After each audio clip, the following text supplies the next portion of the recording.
또 하나님께 우리를 봉헌하고 의탁드리도록 합시다.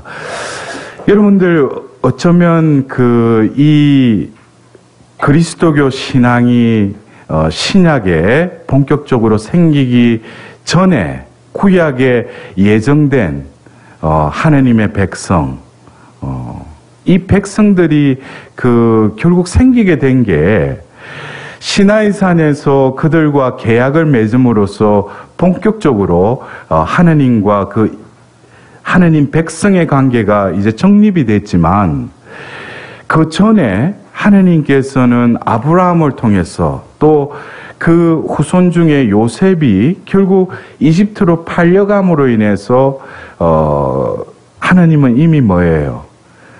그 구상을 다 하고 계셨던 거예요.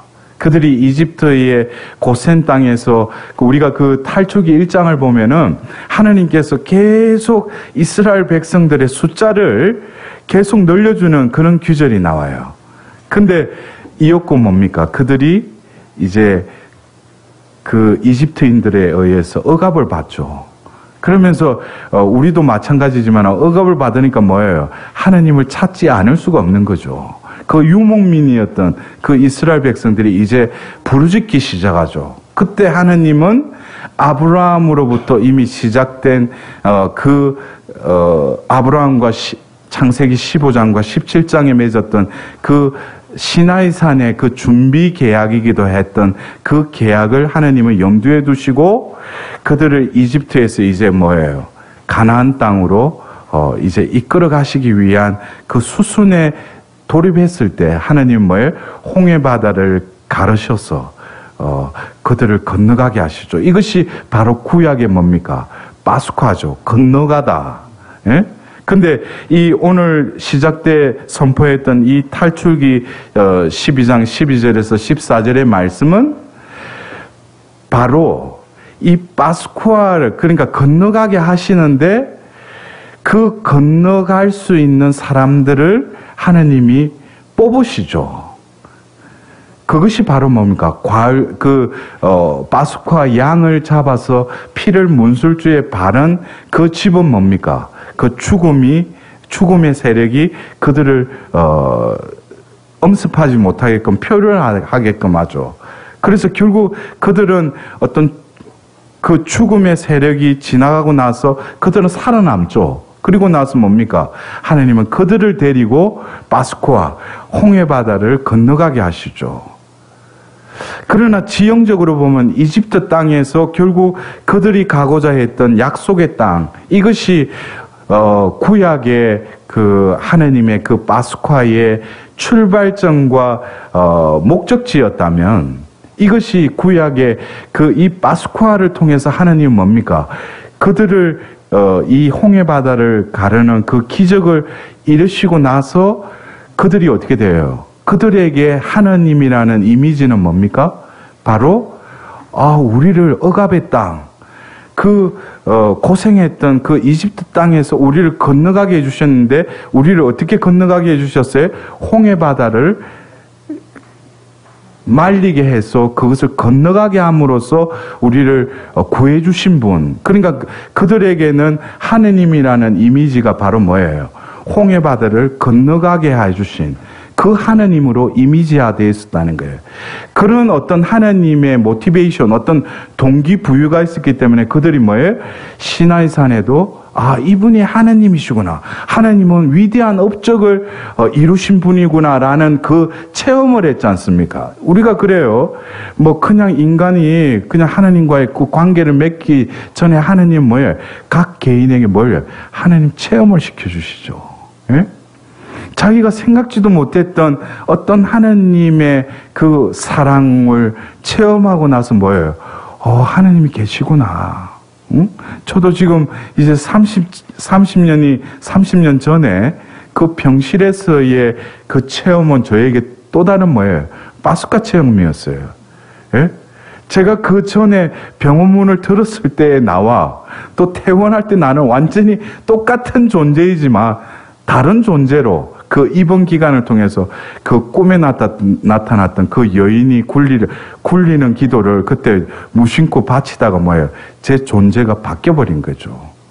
그러니까 그것은 또 다른 차원의 파스쿠아라는 거예요. 그것이 어떻게 이루어졌어요? 구약이 어떻게 보면 지형적인 이집트 땅에서 가나안 땅으로 가는 그 처음에 이 홍해 바다를 말리셔서 그걸 건너가게 하신 것이 구약의 파스쿠아라면은 신약의 파스쿠아는 결국에 뭐겠어요? 바로 예수님이 파스쿠아의 어린 양이 되어서 몸소 자신이 죽임을 당하시고 피를 흘리시죠. 그러나 그 예수님의 파스쿠아를 통해서 우리는 뭐예요? 이집트 땅에서 가나안 땅으로 갔던 구약의 파스쿠아가 아니라 우리는 뭐예요? 죄에 허덕이고 있는 우리들을 죽을 수밖에 없는 우리를 뭐예요? 죄와 사망의 세계에서 바로 어디로? 영원한 생명의 나라로 이끌기 위해서 예수님이 몸소 희생양이 되셔서 죽으시고 묻히시고 부활하셨다는 거예요. 이것이 3일 동안 있었던 이 죽고 묻히고 부활하신 이게 뭡니까? 우리는 그거를 뭐라고 해요? 신약의 파스쿠아라고 그러죠. 그러나 이 지형적인 건너감이 아니라 이제는 뭐예요? 우리 존재가 원래 하느님이 당신의 모상으로 우리를 창조하셨는데 죄를 지음으로 인해서 죽을 수밖에 없는 우리들의 그 지경을 안타까워하시며 당신의 외아들을 보내셔서 결국 그를 통해서 이루고자 하는 것이 뭡니까? 우리를 구원하길 원하셨다는 거죠. 그래서 이 파스쿠아는 어쩌면 우리 그리스도인에게 있어서는 여러분들 나눠드는 유인물에도 로마서 7장 4절에 보면은 우리는 그분의 죽음과 하나 되는 세례를 통하여 그분과 함께 묻혔습니다. 그리하여 그리스도께서 아버지의 영광을 위하여 죽은 이들 가운데서 되살아나신 것처럼 우리도 새로운 삶을 살아가게 하셨습니다. 그래서 결국 우리는 교회에 입교하는 이 세례 성사를 그냥 뭐 와서 신앙 고백하고 나서 뭡니까? 사제가 그냥 주전자에 물 부어가지고 성부와 성자와 성령의 이름으로 누구누구에게 세례를 베풉니다 하면 우리가 세례를 받았다고 그래. 근데 그것은 외형적인 예식이라면 본질적으로 그 세례 성사의 의미는 뭐겠어요? 파스쿠아라는 거죠. 예수님이 2000년 전 죽고 묻히고 부활하신 그 신비가 뭐예요? 이 세례 성사를 통해서 이루어졌다는 거예요. 그렇다면 우리가 교회에서 가르치는 것은 뭡니까? 여러분들이 이 세례를 받기 바로 전에 그 사람이 얼마나 살았는지 모르지만 지은 모든 죄는 뭐예요? 세례 성사를 통해서 다 사해진다고 그러죠. 그래서 또 이렇게 말하니까 어떤 사람은 그래. 그러면은 지금 받는 것보다 죽기 직전에 세례 성사를 받으면 깨끗하게. 근데 여러분들이 생각해보세요. 왜 우리가 그 세례 전에 모든 죄가 어떻게 사해져요? 우리는 그냥 세례 받아서 그리스도인이 되고 우리가 또 세례명을 받아요. 근데 그 예식을 통해서 우리 안에 하나님 뭐예요? 엄청난 신비를 이루셨다는 거예요. 그냥 옛날에는 그래서 뭡니까? 뭐 강에 직접 들어갔죠. 물속에 또 침수도 하고. 근데 이제 사목적인 배려로 보면 매번 그 세례 때 보면 들어갔다 나오고 그러면은 또 그 곳이 어떻게 됐어요? 물바다가 되고 또 뭐 여러 가지 또 그게 그러니까 간소화해서 뭡니까? 그냥 주전자에 물보가 이마에 그냥 붙는 거예요. 근데 우리 눈에는 그것을 세례성사라고 하지만은 세례성사의 본질은 바오로 사도가 로마서에 분명히 말하고 있어요. 그분의 죽음과 하나 되는 세례. 그러니까 이 세례를 받을 때 우리는 6개월 동안 뭐 교리를 배우고 세례를 찰고해가지고 세례를 받는 그것은 외형적인 통과 의례고 중요한 것은 뭡니까? 세례를 받을 때 우리는 뭐예요? 그분의 죽음과 하나 된다는 것은 내가 그 전에 세례를 받기 전에 그 존재는 뭐예요? 세례를 통해서 예수님과 함께 죽는다는 거예요. 죽어야지만이 뭐예요? 부활이 되죠. 예? 그러니까 이거 뭐 세례를 받는데 그냥 뭐 세례 받았대. 근데 우리는 세례 받았다고 했지만 하느님은 세례 성사의 은총을 우리에게 베푸신 거죠. 이 베푸신 은총은 뭡니까? 너가 이때까지는 네 마음대로 살았다 이거야. 근데 이제 때가 되어서 하느님이 어떤 방법을 통해서 너를 이제 세례를 베푸는데, 나의 이 세례 성사의 은총은 뭐예요? 네가 그 전에 살아왔던 모든 죄뿐만 아니라 네가 살아왔던 모든 삶의 패턴들, 이런 것들을 뭐예요? 은총으로는 미리 너를 이 은총에 의해서 거기서 구원했다는 거죠. 그래서 너는 지금 네 모습은 바뀌진 않았을지 몰라도 네 존재는 결국 뭐예요? 이 세례의 은총으로 인해서 이제 부활했다는 거죠. 그래서 세례 성사를 받고 난 후에 나는 뭡니까? 아무리 거울을 봐도 똑같은 나지만은 하느님 편에서 뭐예요? 재생을 했다는 거죠. 새롭게 나를 창조하셨다는 거예요. 이것이 뭡니까? 파스쿠아의 신비가 내 안에서 이루어졌다는 거예요. 그래서 여러분들 그 지난 주일 그 연중 14주일 미사 그 봉기도문 그 밑에 보면 우리 다 같이 한번 이렇게 봉독해 보도록 합시다. 기도하는 마음으로.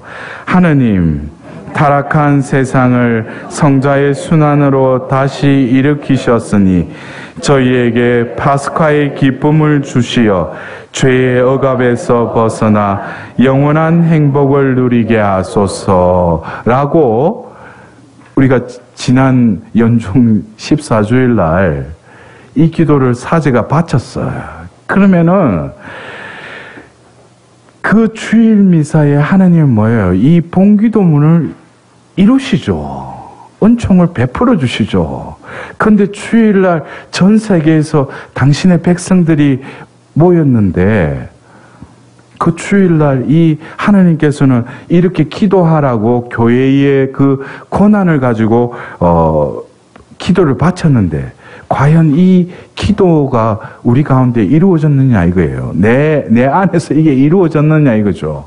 여러분들 여기 보십시오. 저희에게 무엇을 달라고요? 파스카의 기쁨을 주시오 그랬어요. 여러분들. 파스카의 기쁨은 어떤 기쁨이에요? 예? 죽음에서 생명으로 예? 건너가니까 어때요? 예? 예? 여러분들 파스카의 기쁨은 어떤 기쁨이겠어요? 여러분들 구약의 이집트에서 그 고역의 생활을 하다가 어느 날 모세가 보면 나를 따르래 갔는데 그 홍해바다라는 바다가 실제로 있어요. 근데 거기를 밤새도록 말려가지고 그게 길이 생겼다는 거예요. 이거는 인간으로 생각하면 뭐예요? 이건 놀라 자빠지는 일이죠. 바다가 갈라졌다는 거죠. 여러분들 내 눈앞에 바다가 갈라져 봐봐요. 그 상황을 내가 만일에 목격한다면 어떻게 되겠어요? 그리고 모세가 이제 그 마른 땅으로 지나가는데 옆에 어떻게 성경에서 뭐라고 했습니까? 벽이 여러분 생각해 보세요. 그 길로 지나가겠어요? 에? 그들도 뭐예요? 제정신이 아닌 거죠. 우리가 볼 때 이 구약의 이 이스라엘 백성들이 그날 밤 그 홍해바다를 건너간 그것이 뭡니까? 그들에게는 1세대들은 그거를 뭐예요? 직접 밟고 지나갔죠. 근데 신명기에서도 뭡니까? 네 마음을 다하고 네 생각을 다하고 네 힘을 다해서 오직 한 분이 하나님을 사랑하라. 그 근거가 뭡니까? 있을 수 없는 일이 뭐야? 불가능한 일이 그분은 이루신 그분이 우리가 믿는 하느님이라는 것을 그 조상으로부터 뭐예요? 그들은 말로만 이 세대들은 그것을 체험을 못했죠. 근데 뭐예요? 그것을 체험한 그들이 광야에서 애를 낳고 우리가 믿는 하느님은 이런 하느님이라고. 우리가 이집트 땅에서 그렇게 했는데 어느 날 보니까 바다를 가르셔서 그걸 건너게 해주신 하느님이라고 그들에게는 뭐예요?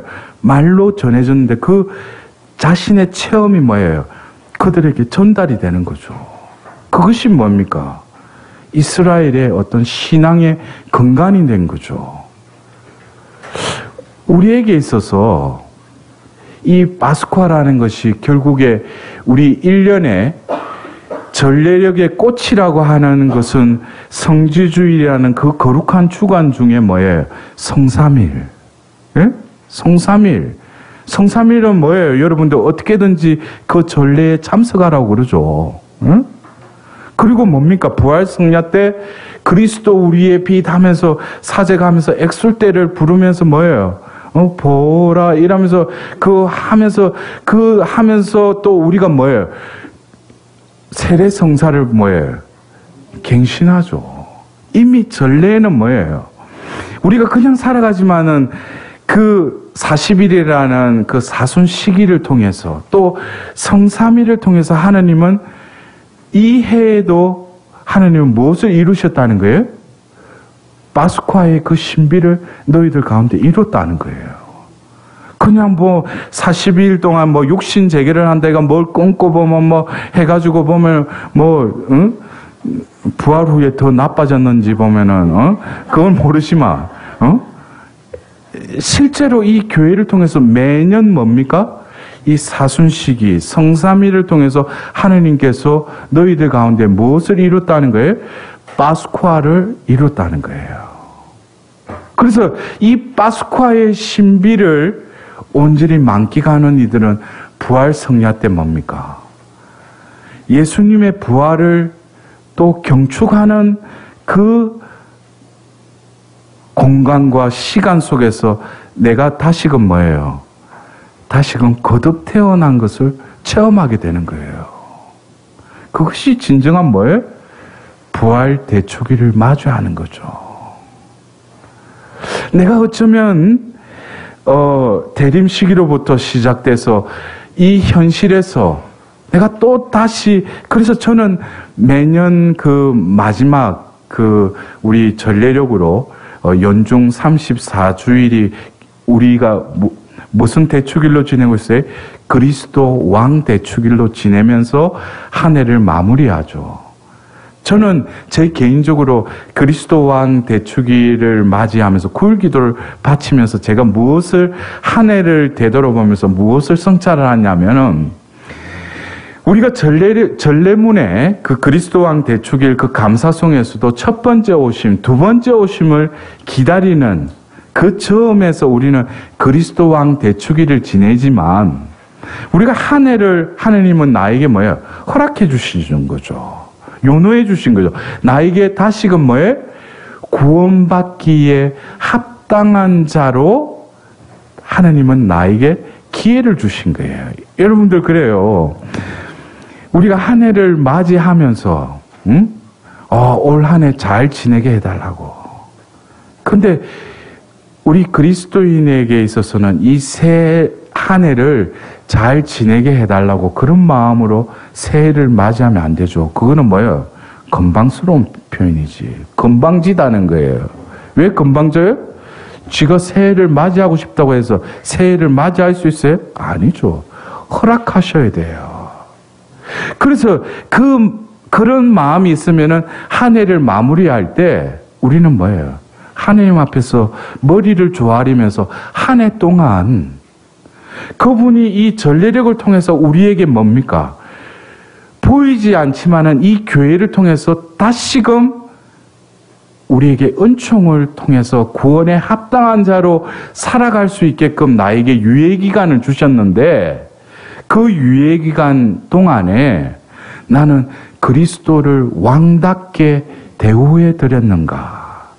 올 한 해 그분이 진정 왕으로서 이 한 해를 나를 다스리셨는가?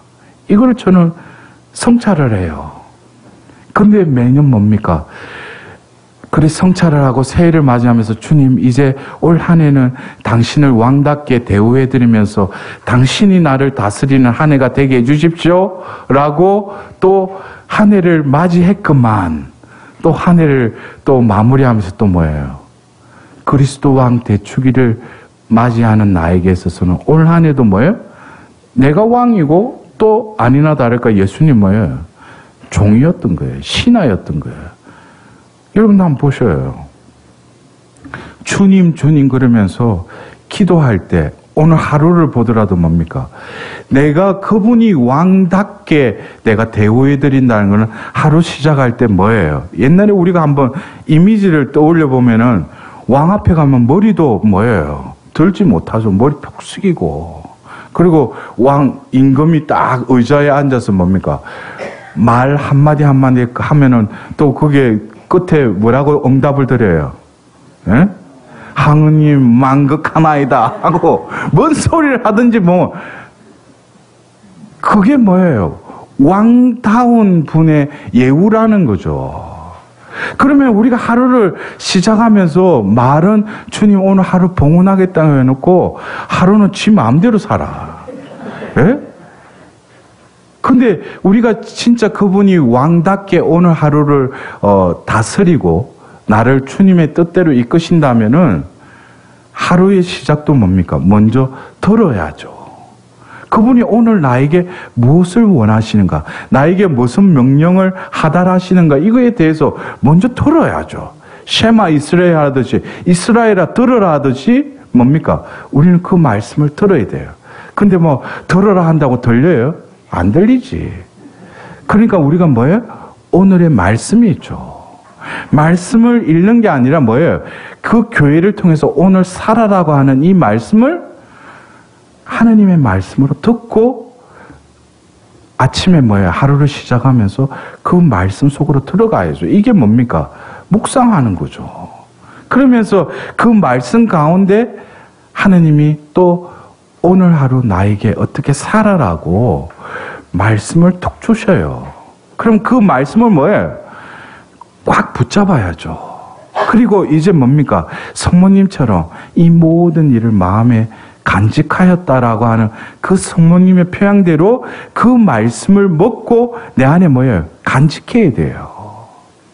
그리고 뭡니까? 하루 동안에 그 말씀이 내 안에서 어떻게 이루어지는지, 그 말씀이 나를 어떻게 이끌어 가는지. 그래서 제가 언젠가 한번 그 부산에 그 달동네 옛날에 비난 왔을 때 아직도 그게 개발이 제대로 안 된 그 어떻게 보면 달동네라고 그러죠. 제가 그곳에 한번 우리 아는 신자분이 있어서 신자 집을 이렇게 방문을 했는데 들어가는 입구부터 보면 길이 안 나 있으니까 지금은 어떻는지 모르지만 그때 당시만 해도 골목길을 막 이렇게 해가지고 가는데 보니까 그때는 제가 좀 날씬했어요. 예, 그래서 아주 부담 없이 이제 이렇게 가다가 보니까 뭐 제가 올라가면서 와 여기서 어떻게 사는가 싶은 거예요. 근데 그 골목길을 이렇게 가다가 그 집에 갔는데 보니까 거의 이렇게 정면으로 가기에는 지금 내 상태로는 가기 좀 힘들어요. 옆으로 이래가지고 그래가 가는데 양철대문처럼 해가지고 해가 삐걱해가 들어가는데 보니까 야, 왜냐면 그 형제 자매 부부가 너무 아름답게 사는 거예요. 본당에서도 봉사도 참으면서 해마가요. 근데 그들이 사는 모습은 우리가 진짜 가난을 떠나서 참 이렇게도 사시구나. 그러면서 제가 방에 그 문을 삐걱 하는데 삐 하면서 들어갔어요. 그래가 들어가는데 그 현관문을 열고 들어가는데 옆에 보니까 어떤 화이트보드가 있는데 거기 보니까 뭐 말씀이 적혀 있어요. 그래서 들어가가지고 그날따라 또 신분이 온다고 또 애들 또 보면 또 조퇴를 했는지 일찍 와가지고 그래 애들이 다 모였어. 그래서 보니까 그 과일하고 이렇게 가는데 제가 어떻게 보면은 그 집에 이렇게 들어가는데 어떻게 보면 초라하고 눈으로는 가난한 집이었지만 어떻게 보면 베들레헴의 그 목동들이 그 아기 예수님께 그 천사가 이러는 대로 나아가듯이 그 흐름하고 냄새나는 그 마구간처럼 눈으로는 보였는지 모르지만 그곳에 누가 있었어요? 예수님이 계셨죠. 근데 들어가는 순간에 뭐라고 표현 못하는 어떤 느낌이 오는 거예요. 아, 이 집에는 하느님이 계시구나. 어떤 느낌이 있어요. 그래서 제가 그런 것과 대조적으로 뭐예요? 아주 잘 사는 집에도 방문하는 경우가 있죠. 초대해서. 근데 들어가 보면은, 어리어리하게 보면 겉으로 붙는데, 문 열고 딱 들어가면 뭐야? 썰렁한 거야. 눈에 보이는 가구나 뭐 밑에 보면 대리석으로 깔아놨는데 뭐예요? 그 집에는 냉랭해요. 그래서 여러분들이 저를 초대할 때는 생각을 하고, 굴기도를 하고, 그 안에 하나님의 그 현존하심, 현재 그런 속에서 초대를 하셔요. 근데 제가 들어가서, 왜냐면은, 이 집에는 하나님이 계시구나. 그러면서 이야기를 하면서 내가 문득 조금 전에 내가 들어오면서 그 심장 위에 그 화이트보드가 있던데 거기에 보니까 말씀이 적혀 있는데 그게 뭐냐고. 근데 그 형제님이, 가장인 형제님이 그런 거예요. 신부님 보시면 알겠지만 우리 집에 내놓을 거 없습니다. 봐도 보면 우리 이렇게 삽니다. 그러나 우리는 뭐예요? 하나님의 자녀이기 때문에 우리들 가족끼리는 뭐예요? 약속을 했다는 거예요. 그래서 그 첫날 그 말씀을 읽고 가장 먼저 등교하든지 출근하는 사람이 뭐예요? 자신에게 와닿는 말씀을 먼저 적는데요. 적고 그러면 먼저 적은 사람이 나가면은 그 덩달아 보면 그 이후 가는 사람들도 그 말씀을 보고 뭐예요? 그 말씀을 담고 학교로 가든지 직장 가든지 그런다는 거예요. 그리고 하루 동안 살고 그날 밤에 모여서 짧은 시간이라도 뭐예요? 오늘 이 말씀이 내가 머무는 곳에 어떻게 이루어졌는지 이걸 나누면 안 돼. 그래서 이거는 여러분들 그래요. 그런 집은 이미 뭐예요? 하나님 나라죠. 그들이 머무는 거 하나님 나라예요. 세상적인 눈으로는 우리가 어떤 재물, 명예, 권력은 가지고 있었지만 그들은 뭐예요? 바로 나자렛의 성가정을 살고 있는 거죠. 결국 우리가 추구하는 바, 그래서 여러분들 오늘 유인물에 왜 구약의 파스쿠아, 또 신약의 파스쿠아, 그래서 우리가 지금 모임을 가지고 있는 이 세나클은 제가 지난달에도 강의 중에도 말씀하셨듯이 이미 예수님이 뭐예요? 가서 보라고 이미 정해져 있다는 거죠. 그래서 이 방에서 하는 예수님이 무엇을 하기를 원했어요? 파스쿠아 음식을 먹기를 간절히 바랐다고 이 마태복음에 나와 있죠. 거기서 최후의 만찬은 결국 뭡니까? 파스쿠아의 음식을 나눴다는 거죠. 그러면서 그 최후의 만찬을 통해서 예수님은 뭐예요? 그 빵과 포도주를 당신의 살과 피로 축성하시고 내어주는 그 미사성제, 성찬의 그 신비를 그 최후의 만찬에서 이미 뭐예요? 이루셨다는 거예요. 결국 예수님이 이 최후의 만찬이 이루어졌던 그곳, 세나클. 그래서 지난 시간에도 잠깐 말씀드렸듯이 이 파스쿠아를 먼저 뭐예요? 예수님이 이루셔야 된다는 거예요. 구약에서는 그 홍해바다를 갈아서 이집트 땅에서 그들을 탈출게 하셔서 가나안 땅으로 가게 하는 것이 이 파스쿠아의 여정이었다면 예수님께서는 이 세상에 오신 목적, 또 그리고 때가 가까워지자 그 때는 바로 뭐예요? 몸소 자신이 뭡니까? 파스쿠아의 어린 양이 되어서 이제 죽음의 세계에서 이제 생명의 세계로 넘어가기 위한 그때, 그게 또 다른 말로 뭐예요? 파스쿠아의 때를 예수님은 간절히 기다리셨던 거예요. 그래서 이 예수님의 파스쿠아를 보면은 예수님은 어떻게 파스쿠아를 몸소 어떻게 이루셨는가? 우리가 시간적으로 보면은 죽음 이전에 예수님이 그 제자들과 함께 그 미리 예정된 그 2층 방에서 파스쿠아의 음식을 나누시고, 그리고 자신이 이 세상에 오신 목적이 뭐예요? 아버지의 그 사랑을 온전히 인류에게 드러내기 위해서죠. 근데 그것이 아주 순간적인 하나의 행위지만 여러분도 보십시오. 예수님이 그 제자들의 발을 씻으려고 어떻게 했겠어요? 서서 이렇게 씻어줬겠어요? 못 씻겨주지. 그러니까 뭐예요? 몸소 예수님이 이렇게 꿇어앉으시죠. 이 행위를 통해서 우리는 창세기 2장 7절에 그 먼지로 빚은 그 코에 숨을 불어넣는 하나님의 그 모션을 우리가 떠올려 보면은 이 예수님이 하나님 아들이신 그분이 무릎을 꿇고 가장 더럽고 그 먼지가 가득 찬 그 발을 씻겨주시는 그 자세와 그 먼지의 그 코에 그 숨을 불어넣을 때 그 모션이 아주 유사하다는 거죠. 결국 예수님의 그 죽기 바로 직전 그 밤에 했던 그 행위, 이것은 뭡니까? 예수님이 이 세상에 오신 목적을 아주 상징적으로 드러내신다는 거예요. 바로 숨을 불어넣어서 그 흙으로 빚은 것을 생명체가 되게 하셨다면 이제 죄와 그 억압에 시달리는 그 인류를 구원하기 위해서 예수님은 다시금 뭐에? 꿇어앉으신다는 거죠.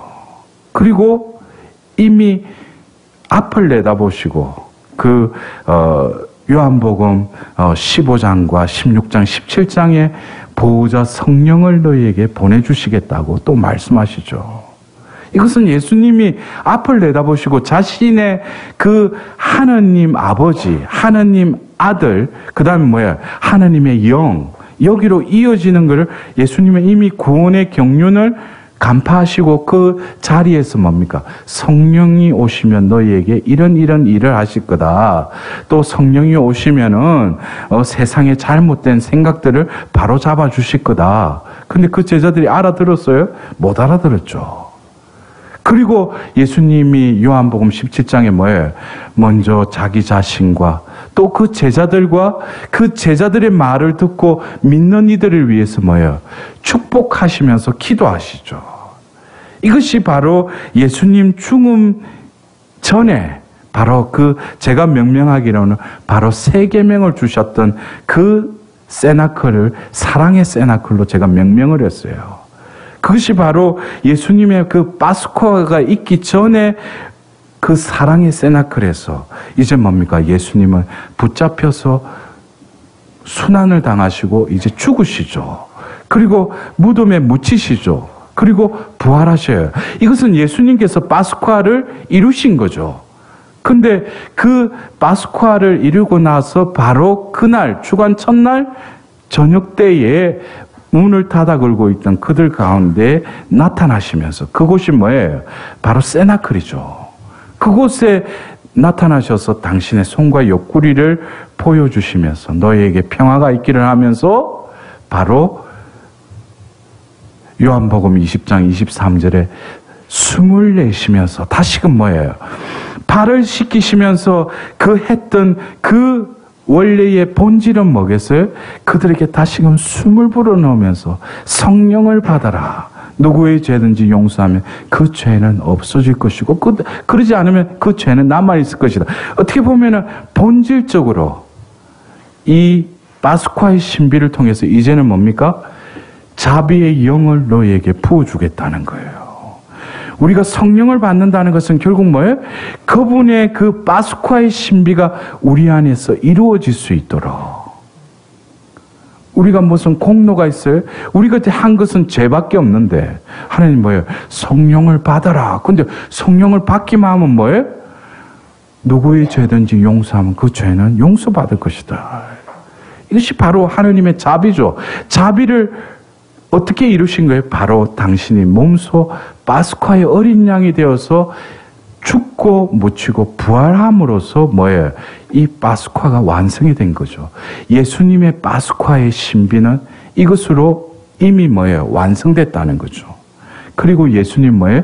당신의 이제 이 땅에서의 일을 끝내시고 그 제자들 가운데 이제 승천하시죠. 그러면서 뭡니까? 이 지상에 당신의 나라가 언제 서냐고 예수님께 물어보는 그들에게 뜬금없이 사도행전 1장 8절에 뭐예요? 너희들은 하늘로부터 내려오시는 그 성령이 내리시면은 너희들은 그 힘을 받아서 예루살렘과 온 유다와 사마리아 이 땅 끝에 이르기까지 나의 증인이 될 것이다 하고 예수님은 쑥 올라가 버리셔요. 예수님은 이제 뭐야? 당신이 하실 일은 파스쿠아의 신비를 이루셨기 때문에, 그리고 멋조통 개처럼 하늘만 쳐다보고 있던 그들에게 뭐예요? 천사가 가서 기도해라. 그러면서 그들이 갔던 곳이 바로 뭐예요? 또 세나클이에요. 그 세나클에서 9일 동안 뭐예요? 바로 피앗으로 성령이 그를 가득 채우자 예수님의 그 생명의 씨앗을 그 잉태했던 그 성모님께서는 그 9일 동안 다시금 그들의 마음을 뭐예요? 피앗의 마음으로 다시금 빚으셨다는 거예요. 그러면서 그들이 그 바로 예수님이 죽기 전에 그 최고의 만찬을 이루셨던 그 시간과 공간 속에 예수님의 말씀 중에 그 보호자 성령에 대한 그 말씀을 그들이 다시금 되뇌이기 시작한 거예요. 그러나 아직 뭐예요? 잘 모르죠. 뭐가 뭔지. 그 기도를 한 마음으로 바로 사도행전 1장 14절에 그 여러 형제들과 자매들과 예수의 그 형제들과 그 바로 예수의 어머니와 함께 한 마음으로 기도에 전념하였다. 사도행전 1장 14절 그 세나클이 뭐예요? 바로 성모님과 함께하는 기도의 세나클이죠.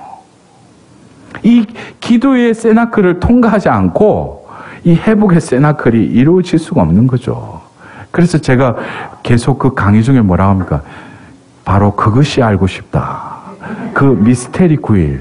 우리 교회는 이거를 블랭크 해버렸어요. 그냥 잊혀진 그냥 1장 14절에 그것이 뭐예요? 분명히 역사적으로 예수님이 성천하시고 10일 만에 성령이 임하셨던 그 9일의 의미를 잘 생각을 안 했던 것 같아.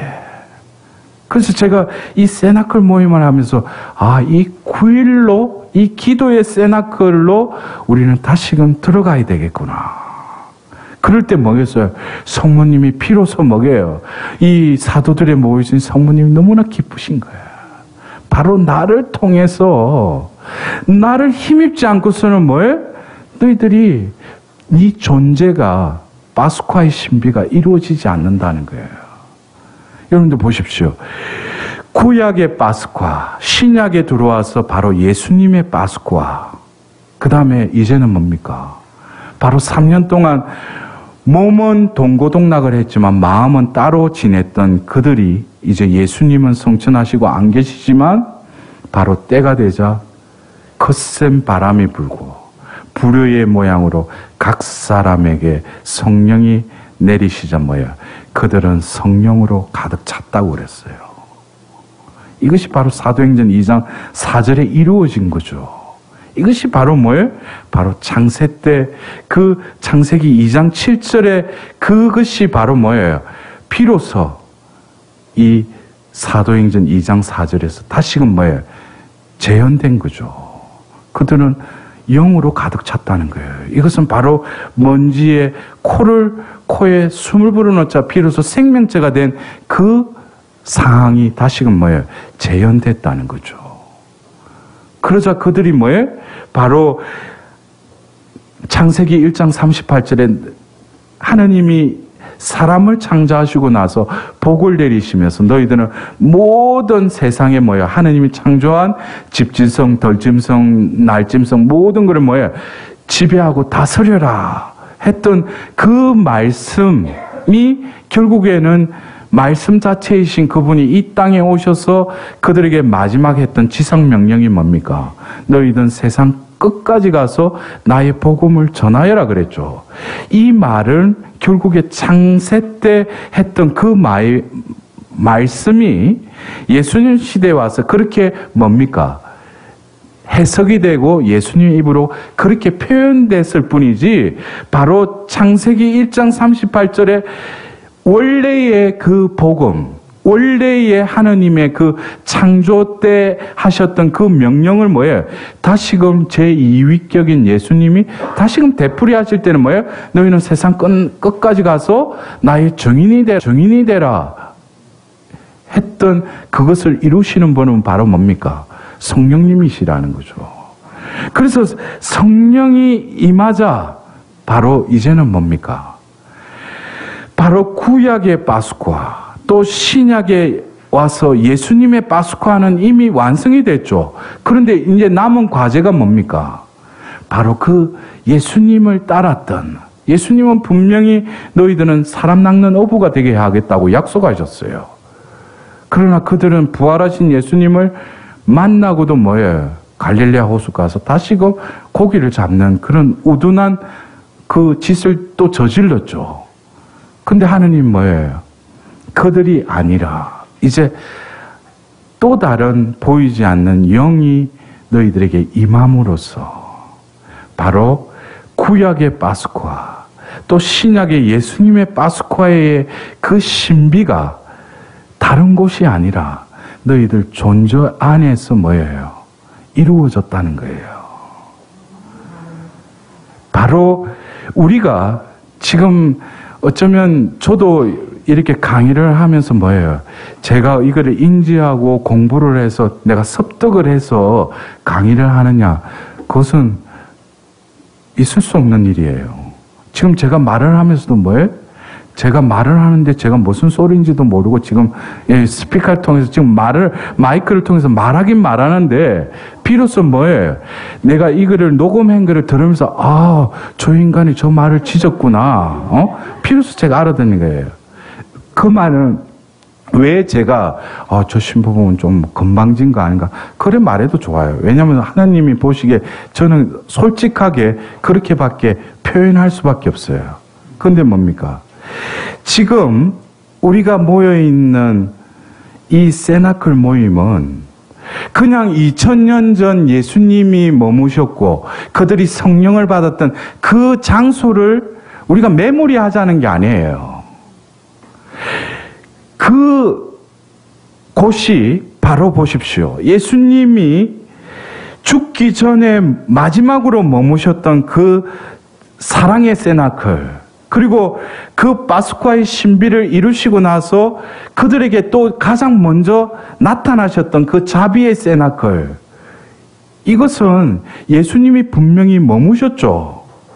그 2000년 전 우리가 성지순례 때 엉뚱한 곳에 가서 이게 오순절 다락방이다 하고 그 성지순례를 하지만 우리에게 있어서는 그 곳이 이제는 메모리하는 그 치형적인 그 방이 아니라 제가 매번 말씀드렸지 우리가 지금 세나클의 의미는 그 지형적인 의미로 예수님이 함께 하셨고 그러나 예수님은 성천하시고 나서 그들만이 남아 있었지만 바로 이제 하늘로 오르신 그 예수님의 현존이 바로 삼위이신 성령을 통해서 그들에게 가득 채워졌다는 거예요. 그것은 결국 지형적으로 그때에 예수님이 머무셨던 그 세나클 자리는 이제는 뭐예요?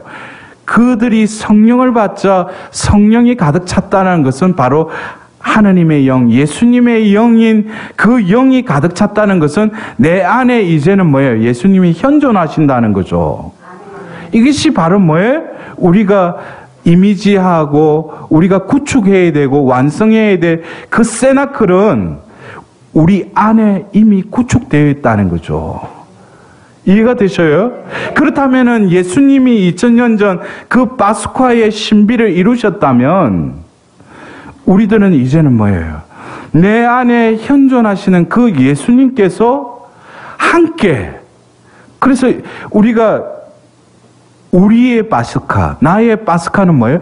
이제까지 그냥 피상적으로 저희에게 파스카의 기쁨을 주시어 죄의 억압에서 벗어나 영원한 행복을 누리게 하소서.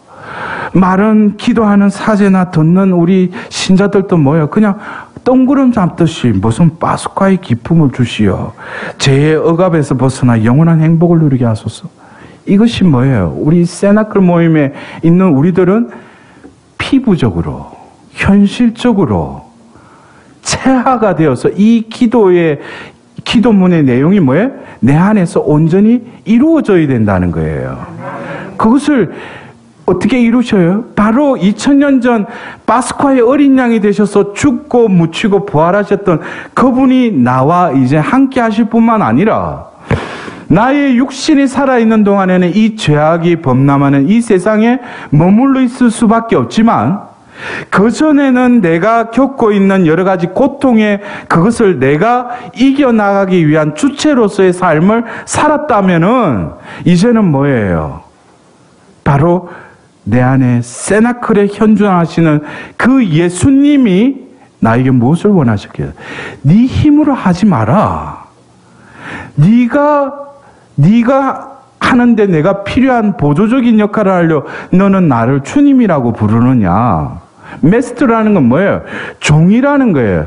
주님 하고 내가 예수님께 주님 할 때 나는 동시에 뭐가 돼야 돼? 종이 돼야 되죠.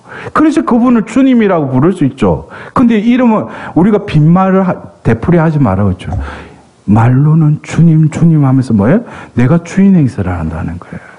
이때까지 내가 어떤 처해진 상황을 이겨나가기 위해서 뭐예요? 주님, 내가 너무 힘듭니다. 이거 이겨나가게 주님 엄청 베풀어 주십시오. 결국에는 뭐예요? 지가 하겠다는 거지.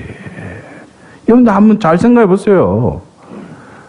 그 여유를, 그 여분을 주님께 온전히 내어드리는 영혼들이 얼마나 되느냐 이거예요.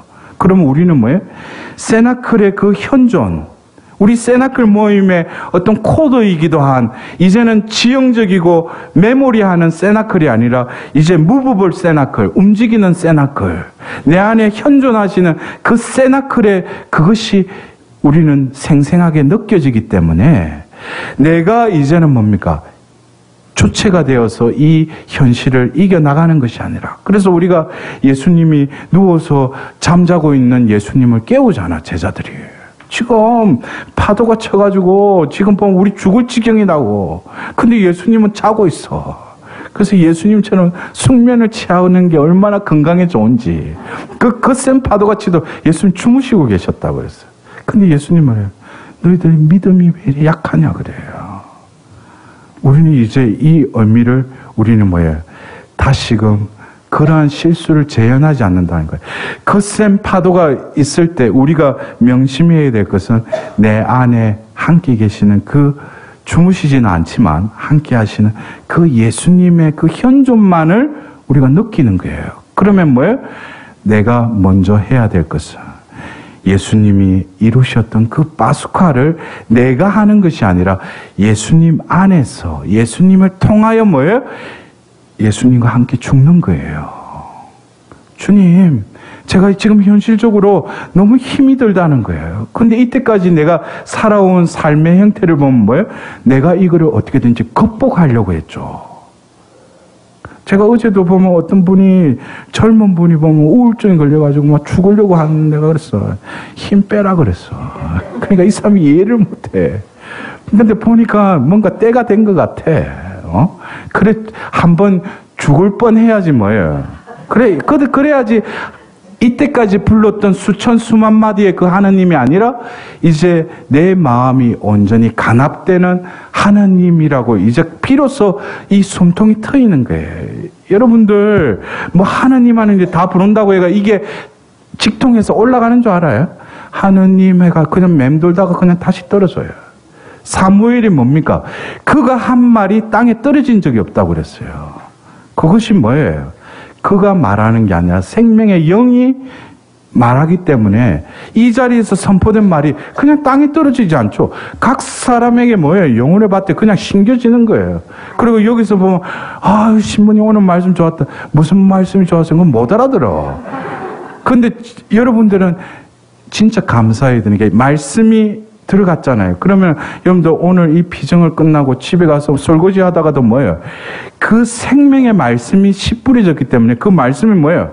꿈틀꿈틀거리면서 이게 싹을 돋는 거예요. 그러면 자꾸 그 신부 말이 보면은 떠오르는 거예요. 그래서 여러분들 중에도 내한테 자꾸 기어오는 영혼들 중에도 뭐예요? 다른 사제들하고 다른 게 뭐예요? 생명의 어떤 그 말씀의 씨앗이 내 안에서 자라나는 것을 느끼니까, 그러니까 기오는 거죠. 여러분들 보십시오. 우리가 예수님과 함께 죽었어요. 또 묻혔어요. 그러면은 바로 뭐예요?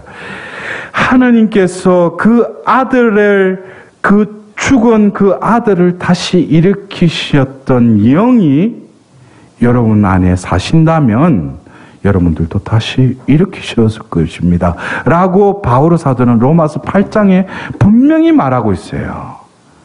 우리가 이 교회에서 여러분들 인생을 어떻게 하면 행복하게 살 수 있을까? 어떻게 하면은 신앙생활 잘할 수 있을까? 저는 단도직입적으로 우리는 할 수 없어요.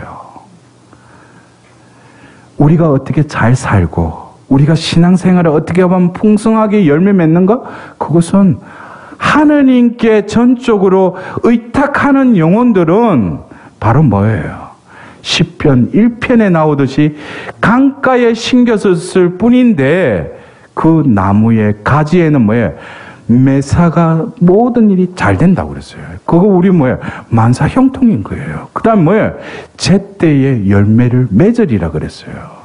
여러분들, 우리가 추구하고자 하는 것은 오늘 이 모임 와서 다른 피정에 가서 야, 저 신부가 어떻게 하면 우리에게 또 다른 어떤 신앙의 생활에 무엇을 줄까 싶어 뭘 얻으려고 가지만은 저한테 매번 와서 듣는 소리는 뭐예요?